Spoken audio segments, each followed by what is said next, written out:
రైతాంగాన్ని ప్రోత్సహించాలనే భావన సంకల్పంతో ఏదైతుందో వారిని రుణ విముక్తులను చేయాలనేటువంటి ఒక భావనతో ఆనాడు జాతీయ స్థాయిలో ఏదైతుందో యూపీఏ ప్రభుత్వం చైర్పర్సన్ సోనియా గాంధీ గారు, ఆనాటి ప్రధానమంత్రి మన్మోహన్ సింగ్ గారు ఏదైతుందో ఏకమొత్తంగా ₹1,00,000 వరకు రుణమాఫీ చేయాలనేటువంటి ఒక కార్యక్రమాన్ని అమలు చేయడం జరిగింది అధ్యక్ష. ఇలా తదుపరి మళ్ళీ ఏకమొత్తంగా రుణమాఫీ చేయాలని చెప్పని సంకల్పించింది వీళ్ళ తెలంగాణ రాష్ట్రంలో ఈనాటి కాంగ్రెస్ ప్రభుత్వం అని చెప్పక తప్పదు అధ్యక్ష. వీళ్ళ గత ప్రభుత్వం టీఆర్ఎస్ పార్టీ ₹1,00,000 వరకు రుణమాఫీ చేయాలని చెప్పని భావించినా కానీ ఆనాడు వారు ఏదైతుందో ఏకమొత్తంగా రుణమాఫీని చేయలేక విడతల వారీగా చేయడంతో ఏదైతుందో అది కేవలం వడ్డీ మాఫీ కార్యక్రమంగా మాత్రమే మిగిలిపోయింది అధ్యక్ష. మీకు తెలియదు కాదు, 25% ఇట్లా పోతుంటే ఆ 25% వడ్డీకే సరిపోయింది అధ్యక్ష. చివరికి వస్తే గత సంవత్సరం ఏదైతుందో ఆ ₹1,00,000 వరకు కూడా రుణమాఫీ చేయలేక చేతులు ఎత్తేసినంతా కూడా మనకు తెలుసు అధ్యక్ష. కానీ ఈ ప్రభుత్వం ఈనాడు ఏదైతుందో రాష్ట్రం ఒకవైపు అప్పులో ఊబిలోకి నెట్టబడి ఉన్నప్పటికీ కూడా ఇలా రైతాంగాన్ని ఆదుకోవడం ప్రభుత్వం యొక్క ప్రధాన బాధ్యత, కర్తవ్యం కాబట్టి ఆ అప్పో చేసేనా కానీ రైతులు రుణవిముక్తులు చేయాలనే భావన సంకల్పంతో ఇప్పుడే గౌరవ మంత్రి గారు పేర్కొన్నట్టు 25,35,964 మంది రైతాంగానికి 20,616 కోట్ల రూపాయలు ఏదైతుందో రుణమాఫీ అమలు చేయటం నిజంగా అభినందించదగ్గ విషయంగా నేను పేర్కొంటున్నాను అధ్యక్ష. నేను అంటే ఇవాళ మొత్తం దేశంలో మీరు గమనించండి అధ్యక్ష, ఏ రాజకీయ పార్టీ కూడా రుణమాఫీ చేయాలని చెప్పి సంకల్పించడం లేదు.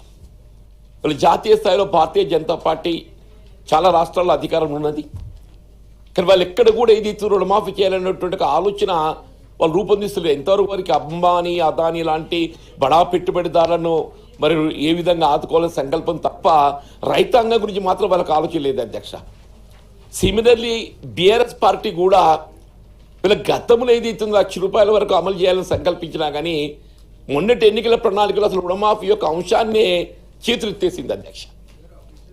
అయినప్పటికీ కూడా నేను మీ ద్వారా గౌరవ మంత్రి గారు ఏదైతే ఇంకా కొన్ని సాంకేతిక కారణాలతో ఇవాళ ఏదైతే ఉదాహరణకు ఉత్తర తెలంగాణ ప్రాంతంలో ఏదైతుందో గల్ఫ్ పై ఆధారపడి ఉపాధి పొందుతున్న కుటుంబాలు చాలా వరకు ఉంటాయి అధ్యక్ష. ఈ గల్ఫ్ పై ఆధారపడి ఉన్నటువంటి కుటుంబాలు పట్టేదారు పాస్బుక్స్ అన్ని కూడా ఆ కుటుంబ యాజమాని మరి కుటుంబ పెద్దపై ఉంటుంది అధ్యక్ష. స్థానికంగా ఉండేటువంటి వాళ్ళ కుటుంబాలు భార్యలు ఏదైతుందో ఇది కేవలం పంట రుణం కాబట్టి పంట రుణంలో బ్యాంకర్ ఏదైతుందో they will not insist for mortgage. Other loan is different from crop loan. Crop loan కేవలం పంట రుణానికే పరిమితం కాబట్టి ఏదైతే ఎక్కడ కూడా ఏదైతుందో మన మార్టిగేజ్కి ఇన్సిస్ట్ చేయడం జరగదు అధ్యక్ష. ఇప్పుడు అటువంటి యొక్క ఖాతాలు కొన్ని మిగిలి ఉన్నాయి అధ్యక్ష. దయచేసి మీరు ఈ గల్ఫ్లో ఉపాధి పొందుతూ పట్టేదారు పాస్బుక్లు భర్తల పేరిట కలిగి ఉండి భార్యల పేరిట రుణాలు ఉన్నటువంటి వారికి ఏదైతుందో మనం ఈ రుణమాఫీ చేయవలసిన ఒక బాధ్యత కూడా మనపై ఉంది. ఇవాళ 2 లక్షల పైబడి ఉన్న కుటుంబాలు వేరు. I'm not going to touch the families. వాళ్ళకి 2 లక్షల పైబడి ఉన్న కుటుంబాల గురించి మాట్లాడడం లేదు అధ్యక్ష. నేను 2 లక్షల లోబడి ఉన్న వారికి ఏదైతే ఎక్కడైనా సాంకేతిక కారణాలతోని ఈ గల్ఫ్ లాంటి కుటుంబాలు ఏదైనా ఉండి ఉన్నా ఇంక ఇతరత్రా కానీ ఏదైతే మీరు కలెక్టర్లకు ఆదేశాలు ఇవ్వండి. కలెక్టర్లకు ఆదేశాలు ఇచ్చేది ఉందో on their verification if they are found genuine crop lorries please see that వారికి ఏదైతే ఉందో అవకాశం కల్పించాలని కోరుతున్నారు అధ్యక్ష. ఇలా రైతు భరోసాకు సంబంధించి కూడా అధ్యక్ష ఇలా గత ప్రభుత్వం ఏదైతున్నదో అసలు అది వ్యవసాయ యోగ్యమా కాదా అనేటువంటి ఒక ఆలోచన లేకుండా పంట సాగులో లేని భూములు గుట్ట పుట్టలే కానీ రియల్ ఎస్టేట్ వ్యాపారులు లేఅవుట్లే కానీ ఎవరికంటే వాళ్ళకు అంటగట్టింది అధ్యక్ష.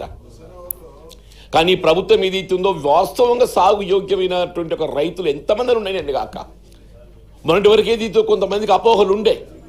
అసలు ఈ ప్రభుత్వం ఏదైతుందో ఈ ప్రభుత్వం ఏదైతుందో ఏ మేరకు రుణమాఫీ చేస్తుంది అనేటువంటి ఒక రైతు బంధు కల్పిస్తుందని చెప్పి అపోహలు ఉండే. కానీ ఈనాడు ఏదైతుందో రాష్ట్ర ప్రభుత్వం ఏ విధంగా ఆంక్షలు లేకుండా గతంలో ఎకరానికి ఏదైతుందో పంటకు ₹5,000 అంటే సంవత్సరానికి 10,000, ఈసారి ఏదైతుందో పంటకు 6,000, సంవత్సరానికి 12,000 అధ్యక్ష కల్పించాలని ఏదైతే సంకల్పించి ఇప్పటికి ఏదైతుందో 4 ఎకరాల వరకు కల్పించడం జరిగింది అధ్యక్ష. నేను ఫర్ ఎగ్జాంపుల్ అధ్యక్ష నేను ఉదాహరణ నాదే చెప్తా అధ్యక్ష. ఇలా రాష్ట్రంలో పైలట్ ప్రాజెక్ట్ కింద మండలానికి ఒక గ్రామాన్ని అమలు చేసిన అధ్యక్ష. ఆ పైలట్ ప్రాజెక్ట్ కింద అమలు చేయబడ్డ గ్రామాలలో ఏదైతుందో ఏ విధమైన ఆంక్షలు లేకుండా ఐఎమ్ గివింగ్ ఎగ్జాంపుల్ అధ్యక్ష.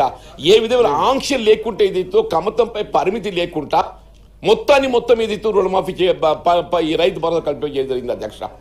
దయచేసి మిగిలిన రైతాంగాన్ని కూడా సాధ్యమైనంత తొందరలో రైతు భరోసా కల్పింపజేయడం కూడా ప్రభుత్వం యొక్క బాధ్యత భావించాలని చెప్పని నేను కోరుతున్నా అధ్యక్ష. ఇవాళ రైతు బీమా కానివ్వండి, ఇవాళ క్రాప్ ఇన్సూరెన్సే కానివ్వండి, ఇవాళ సీడ్ సబ్సిడీ కానివ్వండి, ఇవాళ ఎలక్ట్రిసిటీ ఫ్రీ పవరే కానివ్వండి, ఈ విధంగా కార్యక్రమం చేయడంతో పాటుగా సన్న రకాలకు బోనస్ కూడా అధ్యక్ష. నేను ఇది పర్టికులర్ ఎగ్జాంపుల్ ఎందుకు చెప్తున్నాను అంటే అధ్యక్ష, దేశంలో ఎక్కడ కూడా కేవలం మద్దతు ధర, ఇందులో కొన్ని సమస్య ఉంది, కేవలం మద్దతు ధర కల్పింప చేయడానికే ప్రయత్నం చేస్తుంది తప్ప అదనంగా 500 రూపాయల బోనస్ ఇచ్చేట ప్రభుత్వం దేశం లెక్క లేదు అధ్యక్ష.